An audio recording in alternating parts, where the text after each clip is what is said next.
versículo 8 al versículo 10 solamente. ¿Amén? Y ya de ahí vamos a darle verdad hasta el versículo 11 hoy.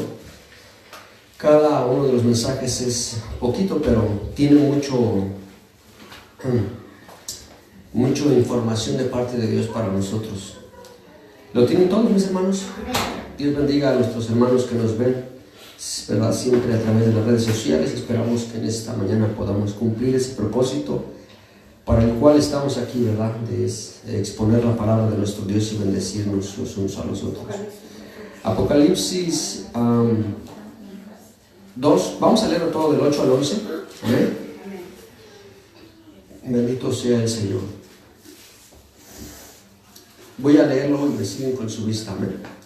La bendita palabra del Señor se lee en el nombre del Padre, del Hijo y de su Santo Espíritu.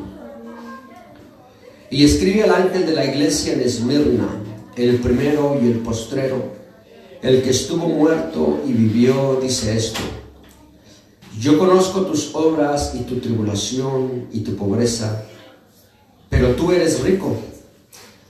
Y la blasfemia de los que se dicen ser judíos y no lo son, sino sinagoga de Satanás. No temas en nada lo que vas a padecer. He aquí el diablo echará a algunos de vosotros en la cárcel para que seáis probados, y tendréis tribulación por 10 días. Sé fiel hasta la muerte, y yo te daré la corona de la vida. El que tiene oído, oiga lo que el Espíritu dice a las iglesias. El que venciere no sufrirá daño de la segunda muerte. Bendito Dios, aleluya. Padre, te damos gracias primeramente por la oportunidad que nos das de estar reunidos en tu nombre una vez más, Señor, después de una semana de bendición que hemos tenido en el trabajo. Nos has suplido, nos has ayudado, Dios amado, pero también hemos podido compartir con nuestros hermanos de las otras congregaciones. Y tú, Dios mío, nos has dado la bendición, Señor, de poder sentir tu presencia, Padre, en esta mañana. Te doy gracias por mis hermanos, Padre bendito. Estamos esperando en ti, Dios mío, cuando llegue el tiempo, Señor, de la cosecha. Tú harás el trabajo, Dios mío, aleluya. Nosotros simplemente somos llamados a sembrar la semilla, mi Padre, pero eres tú el que hará, Dios mío, que esa semilla germine. Para la gloria tuya, Padre, en esta hora me pongo en tus manos. Bendice mis labios, bendice, Señor, a cada uno de mis hermanos que va a participar, para que todo lo que hablemos, Dios mío, y lo que digamos sea para edificarnos, Señor, los unos a los otros. Pero sé tú, Dios mío, a través de nuestros labios, dándonos la gracia y la sabiduría y el entendimiento, para poder, Dios mío, discernir los tiempos, Padre. Porque tú, Dios mío, estás, Señor amado, hablándonos constantemente, deseando, Padre, que todos, Dios mío, atendamos a tu voz. Esa preciosa voz que está plasmada en este libro, Señor, que a través de los milenios ha hablado, Dios mío, a miles de personas, a millones de personas. Te doy gracias, Padre, por dejarme ser parte de tu pequeño rebaño en este mundo. En el nombre de Jesús. Amén. Amén. Bendito Dios. Aleluya. Gracias, Padre. Alabado sea Dios. Aleluya. Vamos entonces, hermanos, a continuar. Y solamente para manera de recordar un poquito, ¿cuál fue la exhortación que el Señor Jesucristo le hizo a la iglesia de Éfeso la semana pasada? ¿Se recuerdan?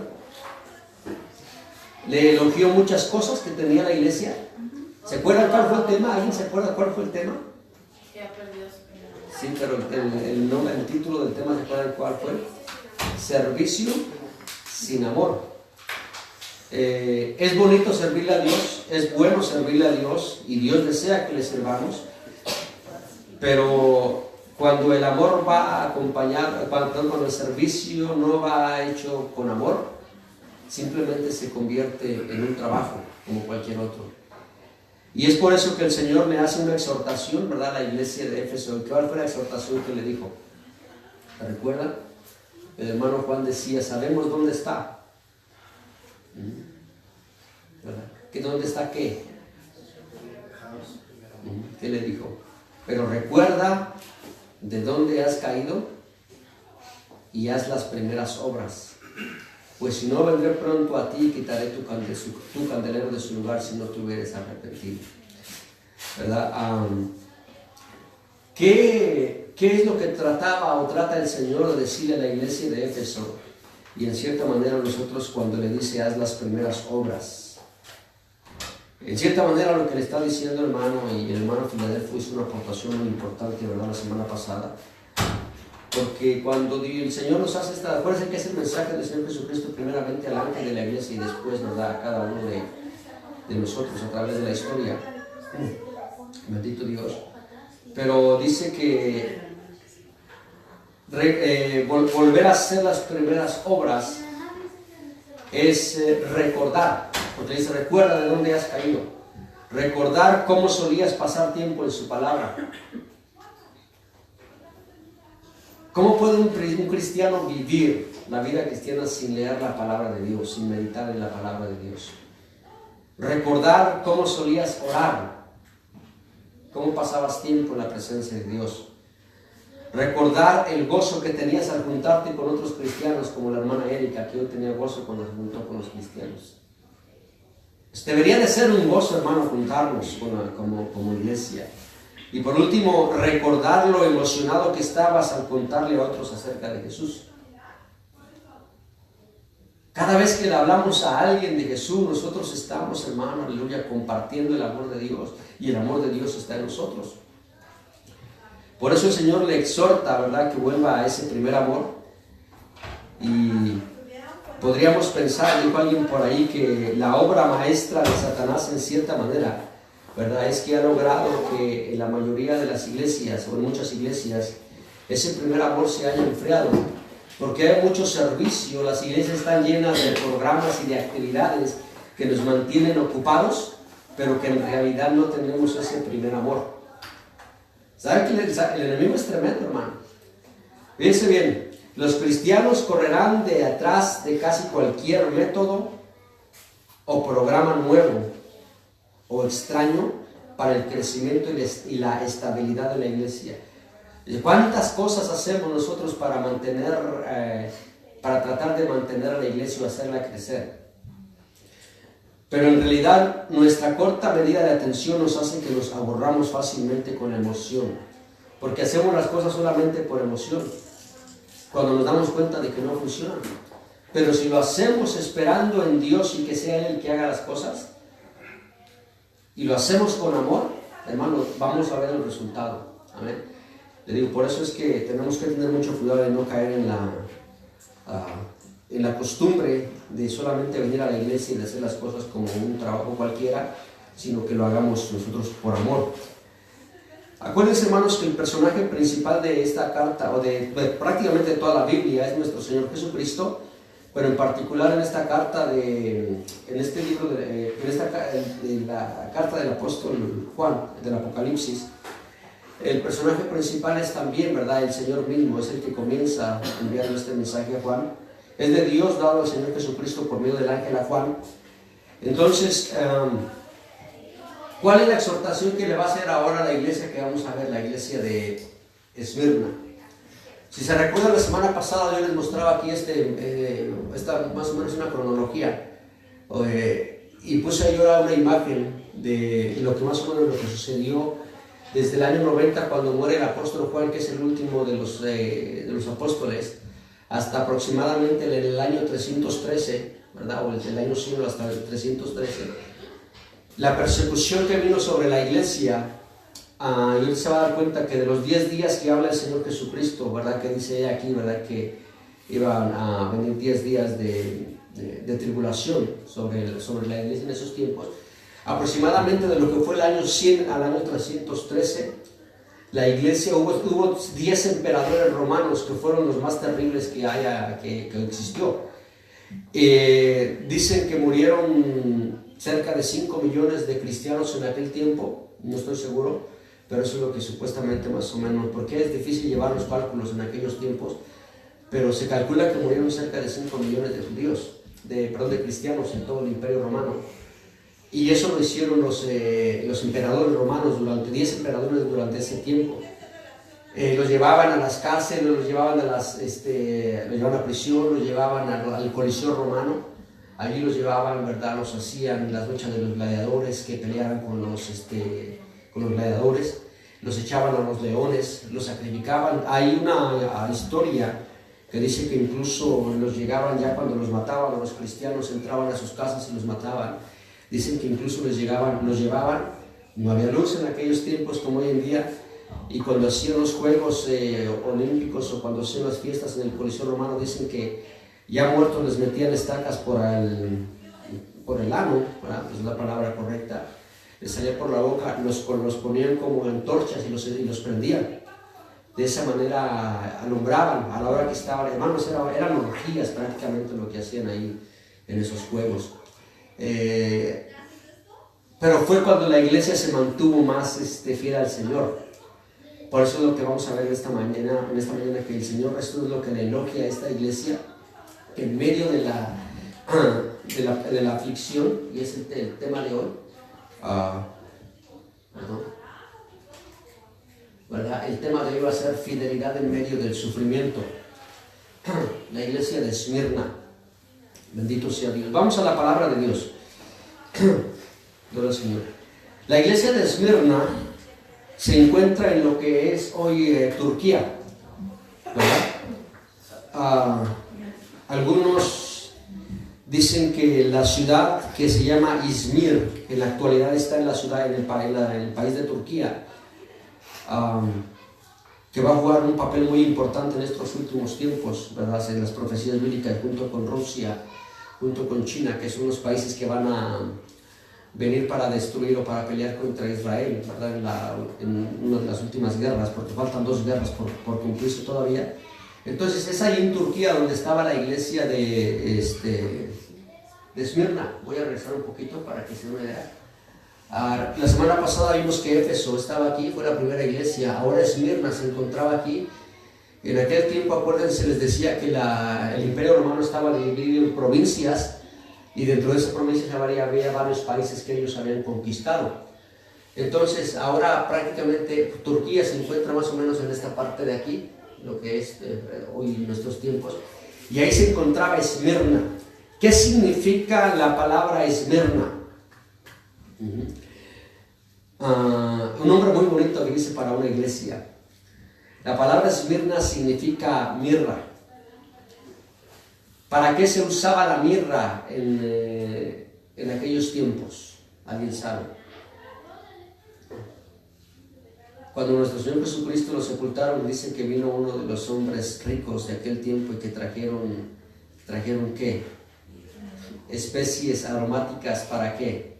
Para embalsamar su cuerpo cuando murió. Entre ellos era José de Arimatea y Nicodemo. José de Arimatea fue el que proveyó la tumba para nuestro Señor Jesucristo, que tenía que ser una tumba nueva y de ricos, como decía el profeta Isaías, para que se cumpliera la profecía, pero también, ¿verdad?, trajeron especies aromáticas, que es lo que se usaba para embalsamar los cuerpos de las personas. Entonces la palabra mirra significa de alguna manera perfume también, pero implica el sufrimiento para lo que se usaba. Amén. Porque se usaba para embalsamar los cuerpos de las personas. Es importante entender esto, ¿verdad? ¿Y por qué el Señor le va a decir esto a esta iglesia? No traigo ahí en pasaje, no los voy a poner en esta ocasión, pero vamos a la palabra de Dios ahí en la Biblia, en el versículo 8, y vamos a ver qué es lo que el Señor nos va a enseñar en esta preciosa mañana. Gloria al Señor. Y escribe al ángel de la iglesia en Esmirna. Ya vimos qué significa Esmirna. Amén. Dice, el primero y el postrero. ¿Qué quiere decir el Señor cuando dice el primero y el postrero? ¿O qué implica la expresión el primero y el postrero? ¿El verbo?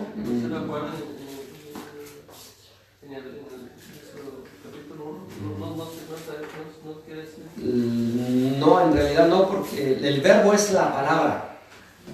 Pero cuando dice, por ejemplo, el primero y el último, ¿qué hay antes de lo primero? ¿Qué hay antes de lo primero? En términos espirituales y en la Trinidad sí. Pero cuando se habla, pero Jesús es Dios, acuérdense que es Dios en tres personas. Pero ¿qué hay antes de lo primero? Lo primero, y antes de lo primero no hay nada. ¿Y qué hay al último? Nada.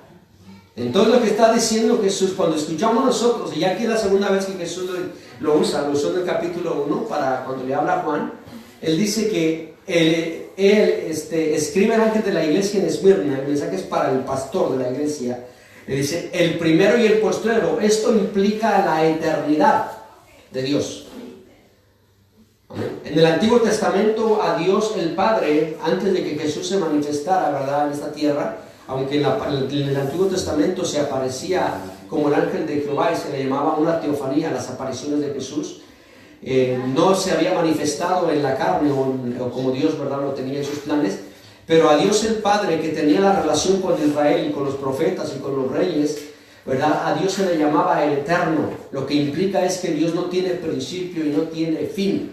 Cuando Jesús usa esta expresión para referirse a sí mismo, Él está diciendo aquí el primero y el postrero, quiere decir que yo soy ¿qué? El Eterno. Antes de mí no hubo nada y después de mí no habrá nada. En otras palabras, Dios permanece para siempre.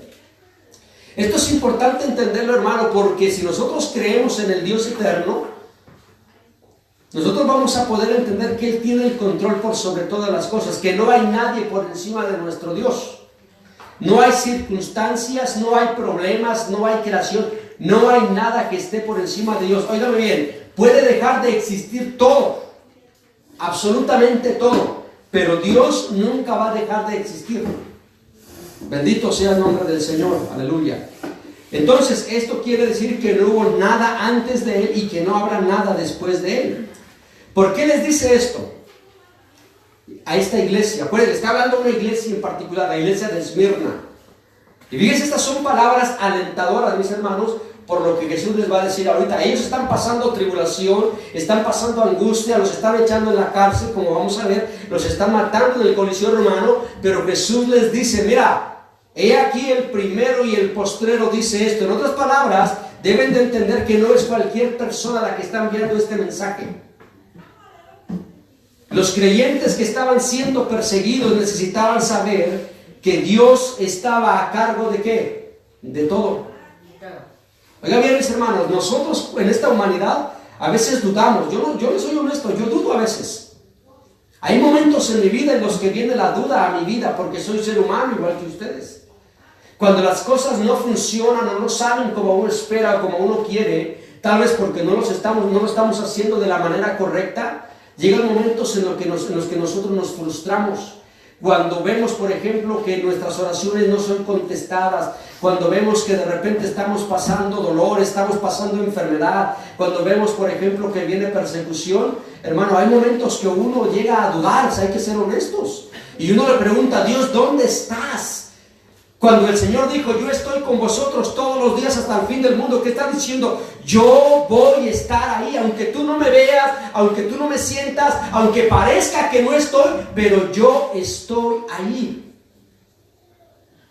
Pero nosotros dudamos a veces. Por eso es importante que nosotros veamos lo que Jesús le dice a esta iglesia, amén, porque en medio de los sufrimientos que estaban pasando, Jesús les está diciendo, yo estoy a cargo de todo. Sus sufrimientos y la persecución que están pasando simplemente están en el propósito de Dios. Bendito sea el Señor, aleluya. Por eso mire lo que les dice ahora, la segunda parte del versículo. El que estuvo muerto y vivió dice esto. ¿Qué estaba pasando con esta gente? ¿Qué pasaba con ellos cuando los llevaban al Coliseo Romano? Dese una idea, los ve ahí. Algunos los crucificaban ahí en el Coliseo Romano, los cristianos. Otros ahí con sus familias completas morían. Los echaban ahí a los leones. ¿Qué pasaba con ellos? ¿Iban a qué? A morir. Muchos estaban muriendo y muchos iban a morir. Y por eso Jesús les hace ver a través de esta palabra cuando les dice, gloria al Señor, he aquí el que estuvo muerto y vivió. ¿Por qué les dice esto? Porque está con ellos, pero que no tengan miedo ¿a qué? a la muerte, porque ya Jesús se los había venido diciendo. ¿Se acuerdan todos los pasajes que vimos ahora en las semanas pasadas acerca de la resurrección de Jesús? ¿Cuál fue la palabra que Dios le dio a Marta y a María cuando Lázaro murió? El que cree en mí, hasta aunque esté muerto, ¿qué? Vivirá. Y tenemos la esperanza todos nosotros de que si morimos, al final de cuentas tenemos ¿qué? La vida eterna. Estas son palabras que Jesús le está trayendo a una iglesia que está sufriendo, y por eso es que les dice, bendito Dios, aleluya, el que estuvo muerto y vivió. En otras palabras, el ser humano te puede hacer algo. Tú puedes llegar a morir, pero al final de cuentas, si alguien te quita la vida, ¿sabes qué te está haciendo? Te está haciendo un favor. ¿Por qué? Porque te puedes ir de aquí, pero ¿vas a dónde? A la presencia del Señor. Ahora, ¿cuántos quieren pasar por eso? Nadie. Esa es la cosa, que somos mortales. Entonces, como mortales, o sea, ese temor de que no sufrir el dolor, pues. Y es normal, ¿sí o no? Y Dios lo sabe, ¿sabe? Es normal y Dios lo sabe, y es por eso que Él nos trae estas palabras. Oigan muy bien, así como a ellos en aquel tiempo, hermano, yo estoy seguro y yo creo, hermano, que antes de que la iglesia sea levantada, la iglesia va a ser sacudida, la iglesia va a ser probada. Dios va a probar a los que son verdaderamente cristianos, y mucha gente va a claudicar. Y estas palabras vienen a ser como un aliento para nosotros en estos tiempos, porque estamos viviendo tiempos difíciles. Hermano Juan. Sí, hermano, aquí dice que esta ciudad había sido destruida unos siglos atrás, y volvió a ser reconstruida, de la nada, de las mismas ruinas. Por eso es que Jesús aquí, cuando le dice el que estuvo muerto y vivió, dice esto. Jesús, vemos que en toda la Biblia usa analogías o usa figuras como para que el mensaje penetre un poco más en la mente del oyente. Por eso es que él dice el que estuvo muerto y vivió. Ellos ya sabían que la ciudad había sido destruida, pero había sido reconstruida, había vuelto a vivir. Por eso es que le dice, así como ustedes resurgieron, yo soy el mismo que les habla. O sea, yo soy el que murió, pero también resucitó. Y por eso es que ellos, al escuchar esa palabra, dijeron, bueno, de él fue quien se profetizó, de él fue quien se habló. Por eso es que estuvieron más atentos al mensaje. Porque cuando uno llega con una persona y le empieza una introducción, de acuerdo a la introducción, es como llama la atención de la gente, o no. Por eso es que le dice, el que estuvo muerto y vivió, dice esto. Cautiva a cualquier persona. Cautivó, dice, bueno, si aquel que murió y revivió, así como esta ciudad, bueno, ¿qué hay? ¿Cuál es el mensaje que sigue? ¿Qué es lo que sigue? Bendito Dios, aleluya. Amén, hermano Juan. ¿Sabe cómo se le conoció por muchos años a esta iglesia de Esmirna? La iglesia mártir. Porque fue una iglesia que estaba dispuesta a morir por su fe, por lo que ellos creían. Entonces aquí lo que Jesús les está diciendo, cuando les dice que estuvo muerto y vivió, les está hablando de la muerte y la resurrección de Jesucristo. Está dándoles una esperanza. No se preocupen porque los lleven o por lo que van a pasar. Muchos ya habían pasado, pero los que todavía van a pasar, no se preocupen, porque al final de cuentas, si mueren, van a vivir. Esa es la realidad de nosotros, los hijos de Dios. Vamos a ver una cuestión interesante ahorita acá al final. Dice el versículo 9. Yo conozco tus obras. Lo mismo que le dijo a la iglesia de Éfeso, ahora se lo dice a la iglesia de Esmirna. Dice, pero cuando el Señor, otra vez lo voy a recordar, cuando el Señor dice, yo conozco tus obras, quiere decir que Él sabe todo lo que los demás no saben. Oigan bien, podemos engañar a la gente, podemos engañar al pastor, podemos engañar a los líderes, podemos engañar a nuestra familia, pero a Dios no lo podemos engañar. Aquí está Él. Aquí está Él y Él sabe. Mira, hermano, estos mensajes son una exhortación para nosotros, para que recordemos siempre que Jesús está aquí. Cuando Él dice, yo conozco tus obras, es que, oigan, donde quiera que usted va, donde quiera que yo voy, Él ahí está. Él conoce todo lo que hacemos. Él conoce todas las palabras que nosotros decimos. A Él no se le escapa nada. Así como a la iglesia de Éfeso, en la semana pasada, ¿verdad? Vimos que de alguna manera le elogiaba el trabajo que tenía por Él, pero también veía en el corazón que no había ese amor verdaderamente por Dios. A esta iglesia de Esmirna le va a decir: yo conozco tus obras también. Yo sé, pero las obras de esta iglesia de Esmirna eran muy diferentes que la iglesia de Éfeso. No era un trabajo como el del que hablamos la semana pasada, de estar ocupado haciendo mucha actividad. Era una iglesia que estaba verdaderamente, hermano, viviendo en ese primer amor, que estaban dispuestos a dar su vida por el Señor Jesucristo. Y el problema es que hoy mucha gente no está dispuesta a morir por el Señor Jesucristo. O quién sabe, si verdaderamente el Señor está con nosotros, Él nos va a dar las fuerzas, nos va a dar la gracia para poder vencer. Fíjense bien, hay 7 características que el Señor le va a mencionar a esta iglesia, ¿verdad?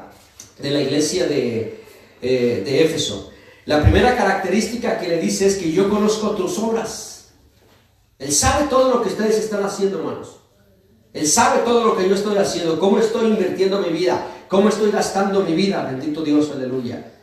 ¿Qué quiere decir esto? Yo conozco tus obras. Que cada actitud, cada palabra, cada acción de nosotros, Él la conoce. La segunda característica que tiene, ¿verdad? Y dentro de esta le dice que también, le dice: y yo conozco tus obras y tu tribulación. ¿A qué se refiere cuando le dice yo conozco tu tribulación? Nuestros problemas, con lo que estamos pasando. Hermano, si Él lo conoce, ¿por qué?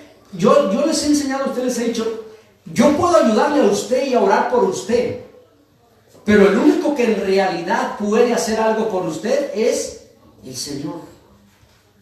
Jesús lo que está diciendo aquí, bendito sea su nombre, yo conozco tu tribulación, yo sé por lo que tú estás pasando.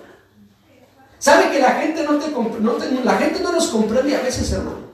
Ni nuestros propios familiares, ni a veces ni el cónyuge, que es el más cercano que tenemos, nos comprende a veces cuando estamos pasando por una situación difícil.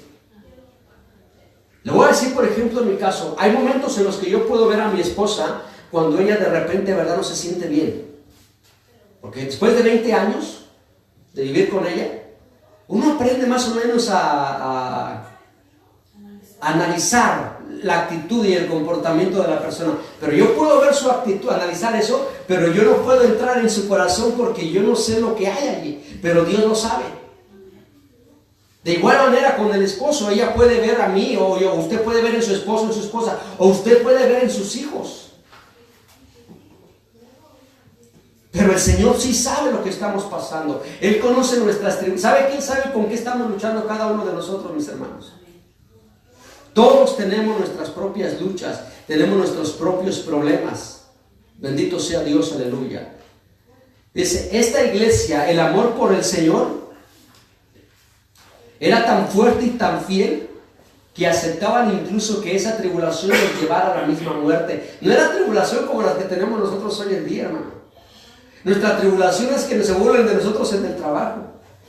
Nuestra tribulación es que a veces la gente nos diga, como les decía este muchacho hace rato, que en realidad, para mí no es tribulación, pero a veces eso nos molesta, eso nos duele. La tribulación de esta gente era esta. ¿Cómo se sentiría usted que de repente agarraran a sus hijos por causa de su fe y le dijeran, ¿sabes qué? Les vamos a quitar la vida si no reniegan del Señor Jesucristo, si no reniegan de Jesucristo. ¿Cómo se sentiría usted? Eso es tribulación. Eso es verdaderamente sufrir por nuestra fe. Me recuerdo que en una ocasión una hermana, ahorita voy con el hermano Juan, me recuerdo que en una ocasión había una hermana que tenía, le tocó trabajar dentro de la iglesia cuando se hacían las elecciones, ¿verdad? Y le tocó un privilegio. La gente a veces de los privilegios, ¿verdad? Como estamos por nuestra naturaleza acostumbramos a ver los privilegios como que pues dentro del escalafón unos más importantes que otros. No, y me acuerdo que en aquella ocasión platicaba conmigo y con mi esposa y decía, no, es que desde que me eligieron para ese trabajo, el enemigo se ha levantado, dice. La gente me empieza, a la iglesia, dice, me dicen, y que ahí va la sierva de Jehová. Y eso era ya es un problema, ya se nos hace una tribulación que la gente no, aún dentro de la misma iglesia. Hermano, esto es una tribulación, esto es padecer verdaderamente tribulación. No lo que nosotros muchas veces, hay gente aquí pasando tribulaciones, que perdiste el trabajo, hermano. Es difícil, claro que sí, yo sé, pero esas no son tribulaciones como la que esta gente pasaba. Ahorita le voy a decir por qué. A ver, hermano Juan. Sí, mi hermano, la palabra tribulación dice que se utilizaba como para sacar el aceite de la oliva. Para el aceite de la oliva se tiene que comprimir, o sea, hasta presionar hasta que vaya saliendo el jugo. Y entendemos que esa iglesia, o sea, los hermanos estaban pasando por esa presión, había estrechez, había aflicción, había angustia y había persecución. Y esos hermanos, ahorita podemos decir, estaban en persecución, sí, pero si nosotros ponemos a analizarnos, ellos no podían planear el día, ni siquiera el día de mañana. No podían decir como nosotros, bueno, pues yo el día de mañana voy a levantarme, voy al trabajo, voy a hacer esto y lo otro. Bueno, pues yo esta semana voy a hacer esto, lo otro. Este mes voy a hacer esto, este año voy a hacer esto. Nosotros, gracias a Dios, tenemos esa libertad para poder planear nuestra vida. Pero aquellos, gracias a Dios, si viví hoy, Señor, gracias. El día de mañana, yo no sé por lo que vaya a pasar. Yo no sé qué es lo que me va a pasar. No estaba segura su vida. Sí, no estaba segura su vida. Por eso es que Él dice, yo sé tu tribulación. O sea, lo que estás pasando, la angustia que estás pasando, el tiempo de estrechez que estás pasando, la angustia por la cual estás viviendo, yo lo sé todo. O sea, como usted decía al principio, Jesús les decía, mira, ¿sabes qué, hijo? Nadie me tiene que contar lo que tú estás pasando. Yo me imagino a los cristianos diciendo, Señor, yo pensé que no te habías dado cuenta. Claro que sí, yo sé tus obras, yo sé tu tribulación, lo que estás pasando ahorita. Lo sé todo. O sea, y sigue adelante. Amén. Bendito sea Dios. Fíjense que lo que dice el hermano Juan tiene mucho sentido, porque a veces pensamos que en nuestra duda pensamos que a Dios no le importa, que Dios no sabe. ¿Se acuerdan? Aún a los grandes hombres de Dios, ¿se acuerdan de Elías? Cuando iba huyendo de Jezabel. Va huyendo porque él acababa de matar. Unos días atrás había matado a los 400 profetas de Baal, 450 profetas de Acera, y salen viendo porque Jezabel le dice, mira, vayan, díganle a Elías que si de aquí a mañana yo no lo pongo como uno de esos profetas, amén, se va a dar cuenta. Y pues, se creía que era el único. ¿Y qué viene cuando viene Dios? ¿Qué le dice a Dios? 70 o 700. Pero ¿qué le dijo él a Dios? Señor, mira, han matado a todos tus profetas y tú, ya solamente quedo yo, Señor. Como si Dios no lo supiera. Ay, mira, Dios, no te me hagas porque no, yo todavía tengo otros 700 profetas que no han doblado sus rodillas a Baal. O sea, no creas que tú eres, si tú te vas, yo tengo otro. La obra de Dios siempre va a seguir hacia adelante. Y él informa a Dios como yo, ¿no viste lo que pasó en el monte Carmelo? ¿Y no viste lo que me dijo que sabe? Pues Dios no sabe. Dios sabe todas las cosas. Ahora, hay que decirle, hay que acercarnos, hay que expresarle cómo nos sentimos, pero ya Dios lo sabe, y eso es lo que a Dios le agrada, que le expresemos nuestros sentimientos. No quiere decir que no le hablemos. Ahora, fíjense bien, la segunda característica que tiene esta iglesia es que le dice el Señor, yo conozco también tu pobreza. ¿Qué clase de pobreza tenía esta iglesia? Espiritual. No, aquí no. Era una pobreza financiera. ¿Sabe por qué? A esta iglesia, Esmirna, y una de las cosas que estaba yo leyendo, Esmirna llegó a ser una de las ciudades más importantes de aquellos tiempos. Por la posición en la que se encontraba en el mapa, y que estaba a la orilla del mar. Muchos barcos llegaban ahí, desembarcaban y se hacían muchos grandes negocios ahí. La gente era muy próspera, dicen que era una ciudad muy bonita porque había mucho dinero. El problema es que cuando la gente se empezaba a convertir al cristianismo, ¿qué cree que hacía el Imperio Romano? ¿O el emperador qué hacían? Les quitaban todas sus posesiones, todas sus propiedades, todo lo que ellos tenían, todo, ¿sabes qué? Se lo confiscaban. Si no renegaban de su fe, se los confiscaban e incluso hasta los llevaban a la muerte. Por eso Jesús le dice aquí, ¿ya? La segunda característica que vemos es que le dice: yo conozco tus obras, tu tribulación y tu pobreza. Acuérdense que la iglesia, la de la semana pasada, ¿cómo estaba? Trabajaba mucho, pero no tenía amor. Espiritualmente no estaba bien delante de Dios. Eran pobres. Ahora, aquí lo que le dice el Señor: yo conozco tu pobreza, pero ¿qué le dice? Pero tú eres rico. La pobreza, es que, ¿sabe? La pobreza, hermano, y la riqueza no se mide por lo que, a los ojos de Dios, no se mide por lo que usted tiene. Voy a decirles algo. Bendito sea el Señor. Cuando el Señor le dice: yo conozco tu pobreza, está elogiando su desprendimiento de las posesiones materiales, la falta de interés sobre las cosas materiales. Hay gente, hermano, que le tiene más amor a las cosas que a la obra de Dios. Ellos estaban dispuestos incluso a perderlo todo por causa de su fe en el Señor Jesucristo. Ojalá que muchos de nosotros pudiéramos tener ese amor que tenía esta iglesia de Esmirna. Bendito Dios, aleluya. ¿Se imagina que usted de repente llegara al gobierno y le dijera: ¿sabes qué? Nada más porque eres cristiano, te vamos a quitar todo lo que tienes? Yo no sé si usted lo sabe, pero en Chiapas eso se ve hoy en día. Cuando la gente, hermano, les cortan la luz, les cortan el agua, a veces los meten a la cárcel por cualquier cosa, siempre los están asediando para hacerles la vida imposible. Eso es tribulación, solamente por haberse convertido al cristianismo.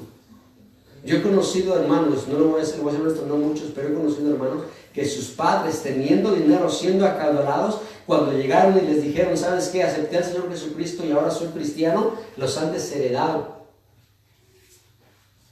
Les han dicho: ahora olvídate de la familia, tú ya no tienes nada con nosotros. Y hermano, ellos prácticamente quedan solos y sin ningún recurso. En Honduras está pasando lo mismo en el pueblo. En muchos lugares donde esa gente está sufriendo. Las personas de esta religión del Islam, ellos así son. O sea, cuando alguien se convierte, lo desheredan y prefieren, muchos hasta matan a sus propios hijos, a sus propios familiares, los matan. ¿Por qué? Por haber renegado de su fe y por convertirse al cristianismo. Esto es lo que Jesús le está diciendo: yo conozco tus obras, yo sé tu tribulación y tu pobreza, que tú prefieres desprenderte de todo lo que tienes por causa de mi nombre, pero a los ojos del Señor dice: pero tú eres rico. A mí no me importa cuántas cosas puedas conseguir. Por eso, oigan bien, mis hermanos, incluso espiritualmente hablando, ¿de qué nos sirve tener tantas cosas materiales? Por ejemplo, una iglesia grande, una iglesia lujosa, una iglesia que despampanante, así, ¿verdad? Que la gente se sorprenda cuando llegue. Lo que mucha gente busca. Pero si al final el Señor no está allí, ¿de qué sirve? Si al final lo que más importa es la presencia del Señor. Hermano Juan, iba a decir algo. Sí, nada más que, como usted decía, a veces uno se pone a pensar en esa frase de cuando dice: pero ustedes eran ricos. En aquellos tiempos, usted decía, era una ciudad próspera, estaba en el mar Egeo, pero había riqueza para los ricos, pero para cualquier persona que se convertía al cristianismo, se le quitaba todo. Lo poco que tenían se le quitaba, los despedían de los trabajos. Y pues ahorita la gente, usted se pone a pensar, sufrían persecución de todos lados. Y después de que quedaran pobres, ¿cuál era la gente? ¿Qué era lo que decía esa gente a los cristianos? Mira, van esos pobres locos. O sea, después de tenerlo todo, después de ser ricos, a quedarse nada. O sea, ¿qué clase de superstición es esa? De dejarlo todo, de decir: ¿sabes qué?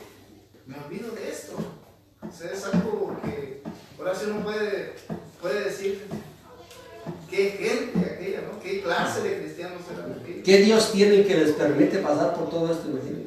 Y después de decir, o sea, pero tú eres rico, o sea, ellos miraban lo externo, pero Dios miraba lo interno, miraba el corazón de la iglesia. Bendito Dios.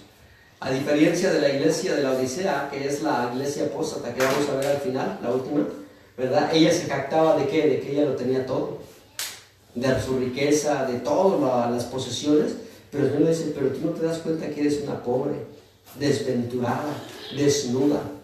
Espiritualmente hablando, a los ojos de Dios, no estaba cumpliendo con el propósito. Bendito sea el Señor, aleluya. Esta iglesia no se jactaba de tanto lujo, de tanta comodidad. Por eso es que se le llamaba la iglesia mártir en aquellos tiempos.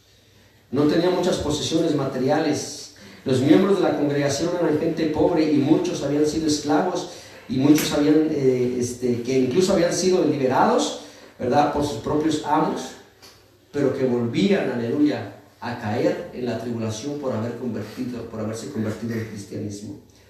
Otra característica, le dice el Señor, ¿verdad? También conozco la blasfemia de los que se dicen ser judíos y no lo son, sino sinagoga de Satanás.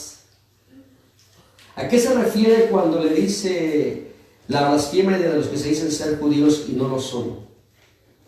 ¿Qué significaba ser un judío? ¿Qué significa ser un judío verdaderamente? Eso es lo que le dice. Yo conozco la blasfemia de los que se dicen ser judíos y no lo son. ¿Qué es lo que hacía verdaderamente a un judío? Obedecer la ley de Dios. Mi hermano, porque vemos cuando Dios enfrentó a los judíos de esa época, estaba analizando un poco ese pasaje cuando dice la palabra de Dios y comienza, dice, y Jesús comenzó a decirle a los judíos que habían creído en él. Pero ya cuando les empieza a hablar acerca de la vida eterna y de todo eso, dice que aquellos mismos lo odiaron, le dijeron, bueno, pues nosotros somos hijos de Abraham. Y le dice, no, porque si fueran hijos de Abraham, pues hicieran las cosas. Las obras de Abraham harían. Pero nosotros no somos hijos de fornicación, sino que somos hijos de Dios. Pero si ustedes hicieran las cosas de Dios, si fueran hijos de Dios, amarían a Dios. Al que ha enviado Dios, ¿verdad? Dios, o sea, yo soy. ¿Pero qué querían? Querían matarlo. Querían matarlo porque dice, porque ustedes son hijos de ¿qué? Hijos del diablo. Ustedes a las obras de su padre quieren hacer. Y eso es lo que Dios le está diciendo aquí a ellos, ¿verdad? Yo conozco lo que está pasando, porque incluso esos que se dicen ser judíos, ¿verdad? Yo no sé, yo los conozco, pero ellos, fíjense bien que el apóstol Pablo, una de las cosas grandes que enfrentó, si usted lee el libro de los Hechos, ¿quiénes eran los que perseguían a los cristianos? Cuando llegaba el apóstol Pablo y predicaba, por ejemplo, en Tesalónica, en Filipos, principalmente, que hubo una grande persecución, en Listra cuando llegaba, y cada vez que Pablo llegaba a un lugar, siempre llegaba primero a una sinagoga. La sinagoga era el lugar donde se reunían los judíos, porque él les llevaba el mensaje de la salvación. Pero ¿quiénes eran los primeros que lo perseguían? Los judíos. ¿Y quiénes eran los que mataban a los cristianos? Los judíos. Y por eso aquí Jesús dice, yo conozco a esos que se dicen ser judíos, pero no lo son verdaderamente, aunque lo son externamente porque se han circuncidado, pero no guardan la ley, porque la ley de Moisés que dice, debes de amar a tu prójimo como a ti mismo. No matarás. Y estaban matando a muchos cristianos allí. Como diario estaban matando. ¿Sabe que al final del tiempo, hermano, por ejemplo, ahorita nosotros tenemos que tener mucho cuidado cuando hablamos de Israel, pues Israel es el pueblo de Dios y no podemos nosotros juzgar en cierta manera, ¿verdad?, la actitud o el comportamiento de ellos, porque es Dios el que va a tratar con ellos.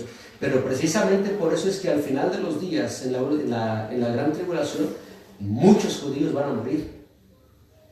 Simple y sencillamente dice, es triste decirlo, hermano, pero Israel, si usted ve, por ejemplo, la condición espiritual de Israel en estos tiempos, hermano, está súper corrompida. La homosexualidad, tantas cosas, por ejemplo, tantas cosas que han permitido también la idolatría dentro de la nación, la corrupción que hay dentro del país. Hermano, es terrible. Y es por eso que Dios tiene que purificar al verdadero Israel. ¿A través de qué? De toda esta guerra que va a haber y toda esta destrucción que va a venir. Oigan bien, si usted lee el libro de Isaías, si usted lee el libro, creo que es el libro de Jeremías, todo lo que es Siria, lo que estamos viendo ahorita, ¿verdad? Principalmente la capital que es Damasco, junto con toda la frontera que da con Israel, prácticamente van a quedar destruidas también de la parte de Israel. Mucha gente va a morir, porque Dios va a purificar a Israel, al verdadero Israel, el que es el que es sincero. Todas las ciudades que están alrededor de Israel están ahorita abatidas, están derrotándose porque al final queda Israel. Pero Dios va, cuando hablamos de Israel, estamos hablando del pueblo, la gente, y el verdadero, Dios va a purificar, digo, al igual que la iglesia, Dios lo va a purificar y va a morir mucha gente. Por ejemplo, la mayoría de estos líderes del nuevo orden mundial son judíos. Y ellos simplemente han decidido de su corazón, no todos, pero la mayoría son judíos y han decidido darle la espalda a Dios y buscar su propio camino. Y Dios tiene que traer un juicio de alguna manera. Hay que orar por ellos, ¿verdad? Es lo que Dios me manda, a orar por la paz de Jerusalén. Amén, por el pueblo de Israel. Pero Dios va a purificar, porque es lo que dice aquí el Señor Jesucristo. Hasta hoy en día, Dios va a traer un juicio siempre sobre aquellos que deciden darle la espalda. Bendito Dios, aleluya. Yo he probado, ¿se acuerda que a la iglesia de Éfeso, qué había allí? Los que se creían que eran, ¿qué? Apóstoles, pero en realidad no lo eran. Y aquí igual, aquí hay unos que se creían que eran judíos, pero no lo eran, porque con su actitud y su comportamiento lo negaban. Bendito Dios, aleluya. Dice el versículo 10, no temas en nada lo que vas a padecer.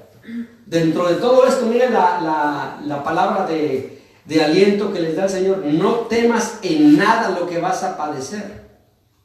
Porque sí están pasando por problemas, están pasando por situaciones difíciles, pero no es el fin todavía. Van a seguir pasando muchas cosas. Pero el Señor le dice, pero no temas. Le hago una pregunta a usted. Si se pusiera la situación difícil ahorita, ¿cómo debemos de vivir nosotros? ¿Sabe que hay mucha gente que está preocupada? Hay gente que está preocupada. Pero ¿sabe por qué Dios nos apercibe a nosotros de esto? Para que nosotros estemos tranquilos. Nosotros sabemos, Dios nos está diciendo lo que va a pasar. Y el Señor quiere que nosotros dentro de todo estemos tranquilos, porque nuestra paz está en Cristo. Mientras estemos bien con el Señor, si el Señor dice hasta aquí se te acabó, gloria a Dios. El pasaje que leyó la hermana al principio, ¿verdad? Del Apocalipsis, que fue 7, ahí habla de dos tipos de personas. Comienza hablando con los que están de vestiduras blancas. ¿Quiénes son? Los que fueron levantados en el rapto. Y en la segunda parte que hablaba la hermana, le pregunta, ¿verdad? ¿Quiénes son estos? Estos son los que han salido ¿de qué? De la gran tribulación. ¿Por qué? Porque en la gran tribulación va a morir también mucha gente que no se apercibió, pero que va a recapacitar en la gran tribulación. Les van a cortar la cabeza, porque los van a decapitar. Bendito sea el Señor. Amén, hermano Juan. Sí, yo me pongo a pensar así cuando saca la carta de les había comenzado. Yo me pongo a pensar, los cristianos dicen, Señor, pues tienes cuidado de nosotros, pero cuando le dice, no temas en nada de lo que vas, a futuro, a padecer, es como diciendo, mira, yo sé lo que está pasando, pero no temas de lo que vas a padecer. Señor, aún hay más de lo que estamos sufriendo, no ha terminado todavía. Todavía no ha terminado, porque seguimos viendo más adelante, de las cosas que les advierto, sino que me pongo a pensar que, Señor, pero yo pensé que había acabado todo. Si tú me estás mandando esta carta, es como diciendo, pues ya, que ya se terminó lo tuyo, pero vas a padecer. Todavía bien. Es que esto era el principio, porque acuérdense que cuando esta carta se envió, fue en el año más o menos 90 por ahí, cuando el Señor se le reveló a Juan en la isla de Patmos, estaba preso en el año 90, pero por eso es que ahora le dice, no temas lo que vas a padecer, y le dice, he aquí el diablo echará a algunos de vosotros en la cárcel, para que seáis probados. Fíjense bien, cuando Dios dice para que seáis probados, Dios usa el mismo diablo para probar a los suyos. ¿Lo usó para probar a Job, sí o no? Es que aún el mismo diablo, hermano, él no puede hacer nada sin que Dios se lo permita. Y el Señor le dice, el diablo va a echar a algunos de vosotros en la cárcel para que seáis probados y tendréis tribulación por 10 días. Y es lo que les decía. ¿Qué significa estos 10 días? Fíjense bien, solamente para que se dé una idea. Ellos no lo entendían, lo que decía el hermano Juan ahorita. Aquí el año 90 y apenas ya estaban padeciendo, estaban sufriendo, pero apenas estaban empezando a morir los cristianos. Habían muerto ya algunos, muchos, ¿verdad? Pero ahora aquí el Señor le dice, miren, del año 64, para que se den una idea, al año 68, el apóstol Pablo fue decapitado bajo el gobierno del emperador Nerón. Le cortaron la cabeza al apóstol Pablo. Del año 95 al año 96, más o menos cuando se mandó esta carta, estaba Domiciano, otro emperador. Él fue todavía mucho peor que Nerón. El apóstol Juan fue exiliado durante ese periodo. Muchos cristianos fueron llevados presos a la isla de Patmos y en las cárceles por causa de su fe. Y muchos morían como esclavos allí, construyendo todos esos grandes construcciones de los romanos. El Trajano, de los años 104 al 117, ya murió en el último de los apóstoles, el apóstol Juan. Fue entonces cuando Ignacio, que fue un discípulo de los apóstoles, fue quemado en la hoguera. A muchos cristianos ya los quemaban. Ya no solamente los crucificaban, sino que los quemaban. Marco Aurelio, de los años 161 al 180, Policarpo, que fue un discípulo del apóstol Juan, encontró el martirio en ese periodo, también lo mataron. ¿Amén, hermano Juan? Sí, hermano, está algo interesante en lo del Trajano. Dice que él levantó como una ley de que no iba a haber derramamiento de sangre. O sea, que no iban a cortar la cabeza, todo eso. Pero sí podían ser quemados. O sea, por eso él dice, fue entonces cuando Ignacio fue quemado en la hoguera. Porque, o sea, no los decapitaban, no les hacía nada, sino que dice, no va a haber derramamiento de sangre para los cristianos. O sea, van a ser perseguidos, sí, pero no va a ser derramamiento de sangre. Por eso es que ahí comenzó lo de la hoguera, hermano. Mire, gloria a Dios. Dice Marco Aurelio, de los años 161 al 180, Policarpo decía que fue discípulo del apóstol Juan, encontró el martirio en ese periodo. Severo, otro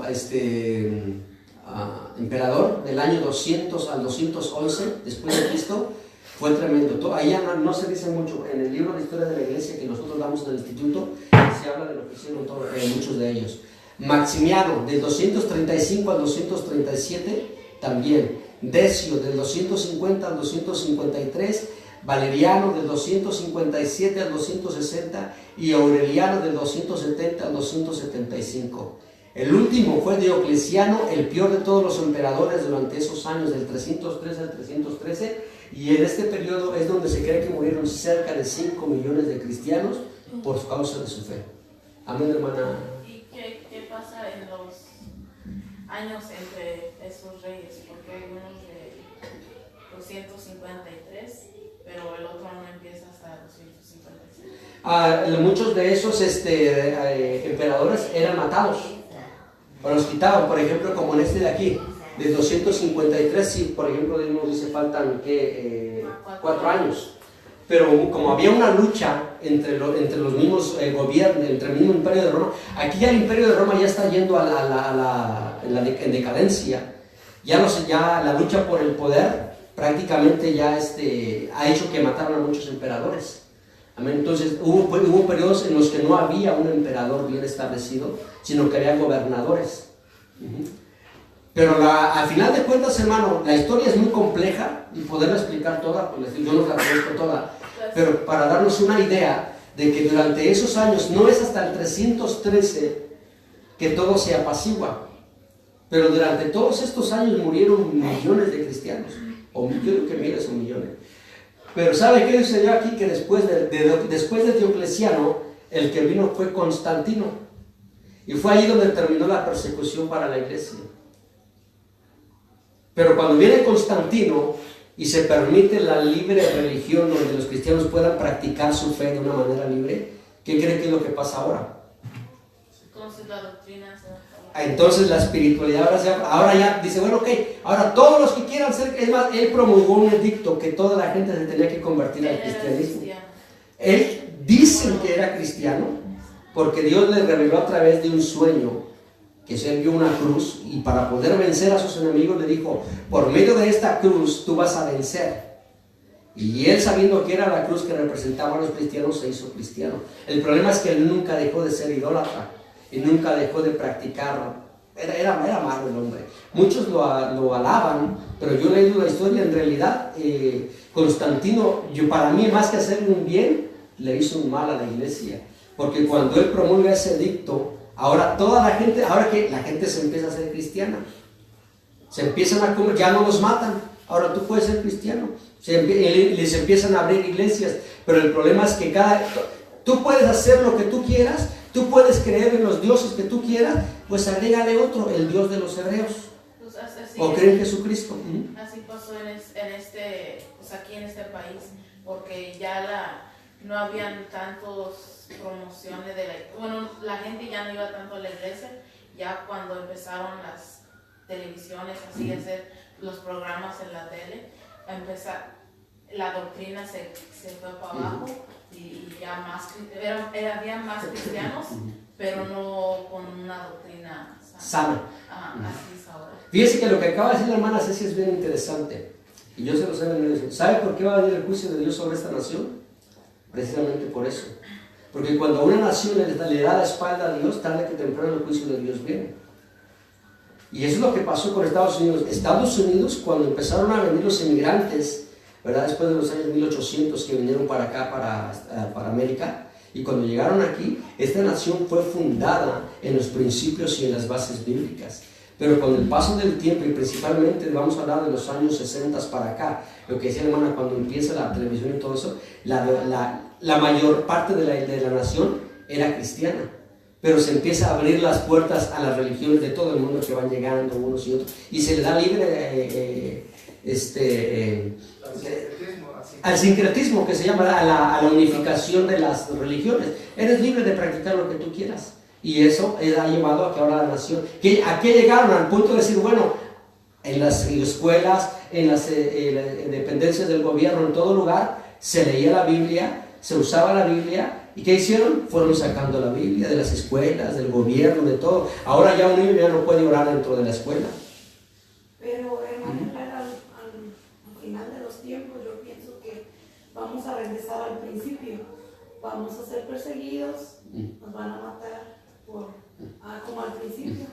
Yo no sé, hermanos, no puedo asegurarlo, pero yo estoy yo pienso, yo creo, lo que dice la hermana es verdad, y lo he creído por mucho tiempo. La iglesia va a terminar como comenzó.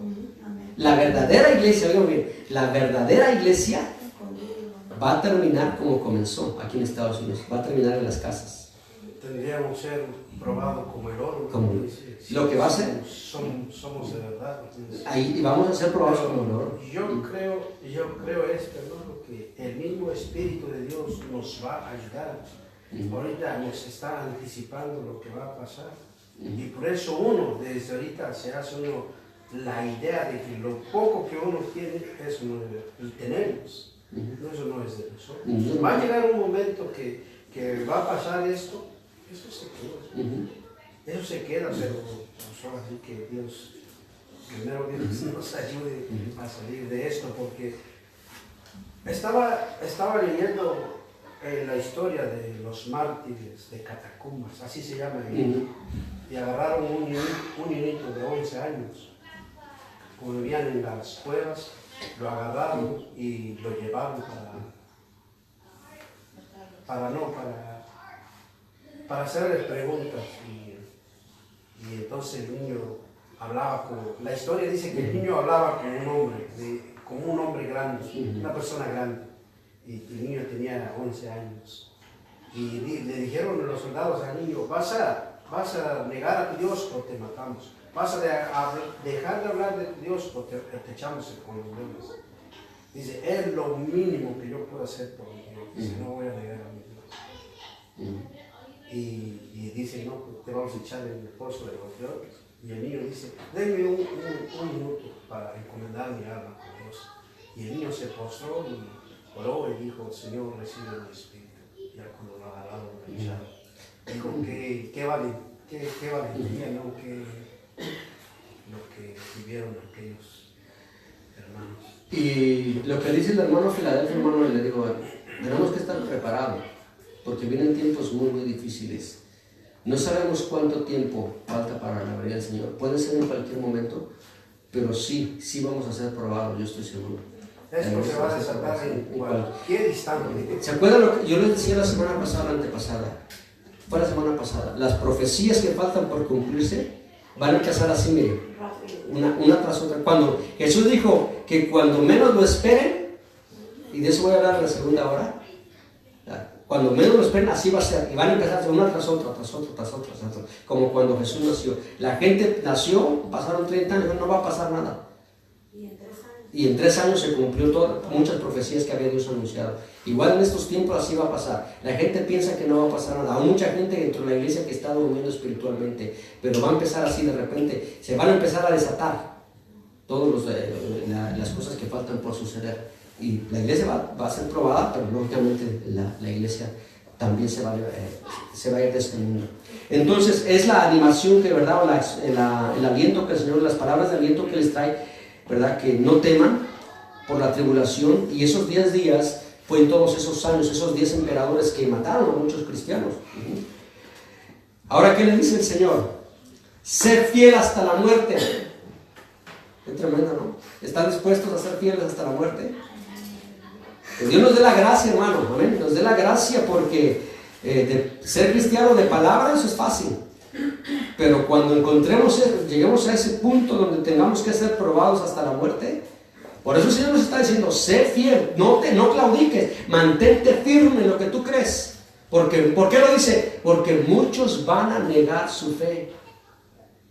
Mucha gente va a negar su fe.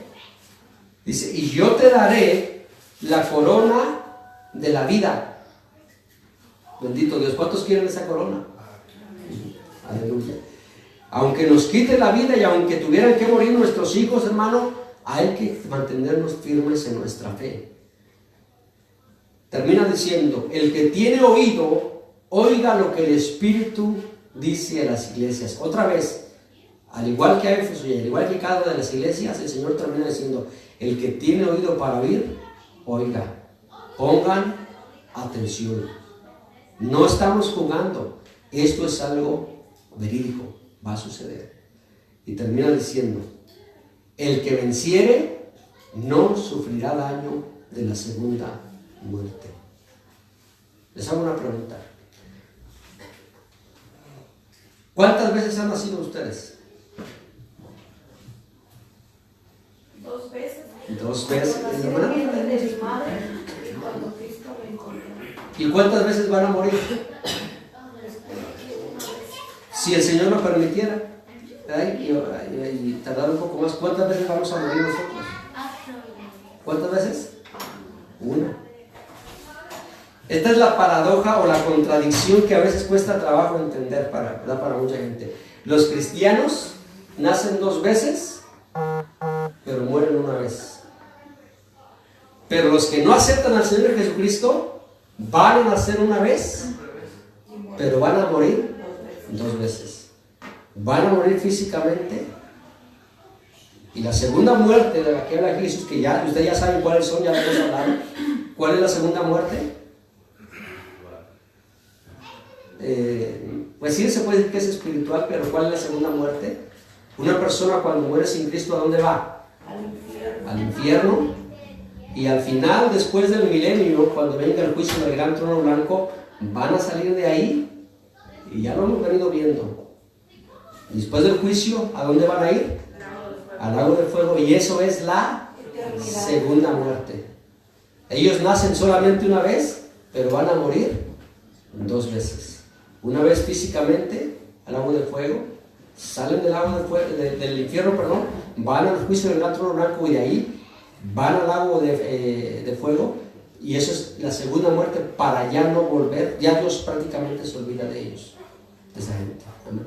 Ahí termina todo para ellos. Cuando salen del infierno y van al juicio, yo miré un video escalofriante, me dio escalofrío y me vino a la mente eso de una muchacha, no sé si lo han visto ustedes, le dieron 15 años de cárcel porque andaba en cosas que no, y ella le imploraba al juez, se arrodilló y lloraba. No sale el juez en el video, pero ahí está la gente. Lo vi yo. ¿Lo vio? Lo vi. Entonces yo me imaginé y se me enchinó todo mi pellejo. Ella le suplicaba que no le dieran tantos años de cárcel. Y yo decía, y me imaginaba yo cuando uno está frente ya, suplicándole a Cristo, dándole una segunda oportunidad. Fíjese que lo que está diciendo la hermana Rafael es algo bien interesante. Yo vi el video, bueno, no lo vi completo, pero estaba bien, más o menos ahí vi a la mujer llorando. Que la policía, la que está ahí al lado, ¿verdad? La oficial, está tratando de agarrarla y de consolarla. Creo que no sé porque estaba vendiendo droga. Y le echaron 15 años de cárcel. Y ella le rogaba, le imploraba, y gritaba, y se tiraba, y ahí todo. Y no, ¿cómo voy a hacer? Que tiene familia. Son 15 años nada más. En la cárcel y con vida. Pero ese juicio del que estamos hablando no va a ser para 15 años, ni para 10, ni para 20, ni para 100. Va a ser eterno. Y en un lugar que es de tormento. De tormento. Solamente por una razón. ¿Cuál es? No aceptar a Cristo. No aceptar a Cristo como su Salvador. Solamente por eso. Es solamente.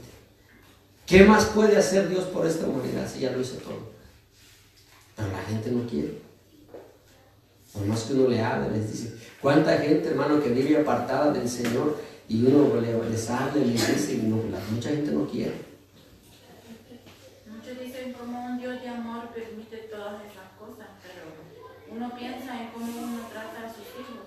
Cuando van creciendo, uno los va guiando y uno les dice, no te subas ahí porque te vas a caer.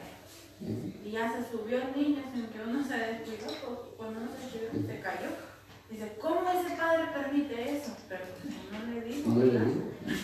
Y se da sus golpes. Y la realidad, hermanos, es que no podemos juzgar a Dios porque no nos ama, porque Dios nos amó. La palabra de Dios nos amó tanto al mundo, o amó tanto al mundo, que hizo lo que nadie podía hacer. Él mismo se entregó por nosotros. Así de que nadie le va a poder decir a Dios en aquel día, ¿sabes qué? ¿Por qué eres injusto? Yo soy justo. Y soy tan justo que te estoy dando chance de que vengas a este juicio y que me digas, porque yo te di la oportunidad. Y Dios se la ha dado a todos los seres humanos. Pero va a depender de cada quien. Esta es la bendición que Dios le deja a esta iglesia. El que venciere, primeramente le dice, sé fiel hasta la muerte. Si es necesario que pases por la muerte, mantente firme, mantente fiel. Oigan, hermano, no sabemos lo que va a pasar, pero Dios a través de esto afirma nuestra fe. Mantengámonos firmes. El que venciere, sé fiel hasta la muerte, y le dice también diciendo, el que venciere no sufrirá daño de la segunda muerte. Amén. ¿Por qué? Porque nosotros tenemos nuestra morada segura en el cielo. Bendito sea Dios. ¿Iba a decir algo, hermano Juan? ¿Quiere aportar para el final? Ahí cuando vemos en Apocalipsis, en el juicio del gran trono blanco, hay algo interesante que dice que la muerte, el mar, el Hades, dice que entregaron a sus muertos. Y viendo cuando Jesucristo resucitó, dice que él tenía un cuerpo. Ese cuerpo se podía palpar. ¿Por qué? Porque Tomás le dijo, Señor, hasta que yo no meta mis manos. Y le dice, toca. O sea, ya por eso cuando tocó Tomás, dice que ya dijo, Señor, Señor mío y Dios mío. Y él dice, hasta que viste, o sea, no creíste. Pero analizando, dice que cuando en el día del juicio, dice que todos se nos van a entregar a su muerte. Vemos que un espíritu no se puede atormentar. Esos van a recibir, así como el cristiano va a recibir un cuerpo glorificado, también ellos van a recibir un cuerpo, pero donde va a estar, o sea, sufriendo. Muchos dicen, por mi muerte me muero y ya, ahí se acabó todo. Dicen, pues muerte es aniquilación, pero no, si vemos que la palabra muerte es separación, o sea, es una separación. Es cuando el hombre, o sea, se separa, o sea, Dios se separa y se olvida del hombre, o sea, y ellos van a estar, como ustedes dicen, siendo atormentados para siempre, no va a haber Ya Dios lo hizo todo. Sí, yo no sé, yo me he puesto a pensar a veces en eso, en esa palabra eternidad. Porque hermano, es algo que ya no va a terminar, que va a ser por siempre y por siempre y por siempre. Y pues, es algo que yo creo que nuestra mente no alcanza a comprender. Porque si pudiéramos, yo creo que mucha gente se arrepintiera si entendiera verdaderamente lo que es vivir la eternidad separado de Dios en un lugar de tormento.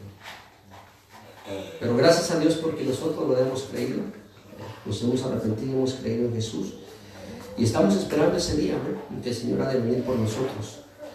Bendito sea su nombre. Pónganse de pie, mis hermanos, vamos a darle gracias a Dios.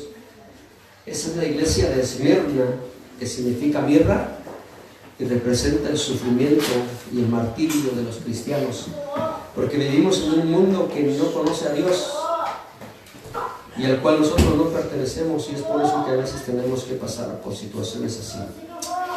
Pero el Señor nos dice: no temas en nada lo que has de padecer, porque Él está con nosotros como poderoso gigante. Padre, en el nombre de Jesús te damos gracias en esta preciosa mañana por una nueva oportunidad que nos das, Dios mío, de estar ante tu presencia, aprendiendo, Dios mío, estas verdades que son, Dios mío, aleluya, un bálsamo para nuestra vida, Padre, cada día que nos reunimos. Ayúdanos, Dios mío, para que podamos valorar y entender, Señor, lo que tú estás hablando en nuestras vidas. Mucha gente ignora todas estas verdades, Padre, y por eso vive, Dios mío, aleluya, una vida llena de placeres, llena de lujos, Dios mío. Aún gente dentro de las iglesias que vive, Dios mío, solamente para sus propios deleites, Padre amado, pero que a veces, Señor, no se da el tiempo de asistir a la iglesia, que no se da el tiempo, Dios mío, aleluya, para buscarte, Padre amado. Nosotros caemos también muchas veces en esos errores, pero tú, Dios mío, a través de esta palabra nos estás exhortando primeramente, como dijiste a la iglesia de Éfeso, a que no descuidemos, Dios mío, ese precioso regalo que nos has dado de tu Santo Espíritu, de buscarte en oración, Dios mío, y mantenernos firmes, Padre amado. Y ahora la iglesia de Esmirna, porque cuando nos proponemos buscar tu rostro, Dios mío, y vivir para ti, Padre, siempre el enemigo se levanta. Y aunque el diablo, Señor amado, venga como un río, Padre, dice el profeta Isaías, que tú, Dios mío, levantarás bandera por nosotros, Señor, y tú pelearás nuestras batallas. Ayúdanos a permanecer firmes, Dios mío, en estos tiempos de dificultad, Padre, que el mundo enfrenta, porque eres tú nuestra ayuda, eres tú nuestro socorro. Bendito Dios, confiamos en ti. Los gobiernos del mundo, Padre, son inciertos, Señor, como hoy están, mañana desaparecen.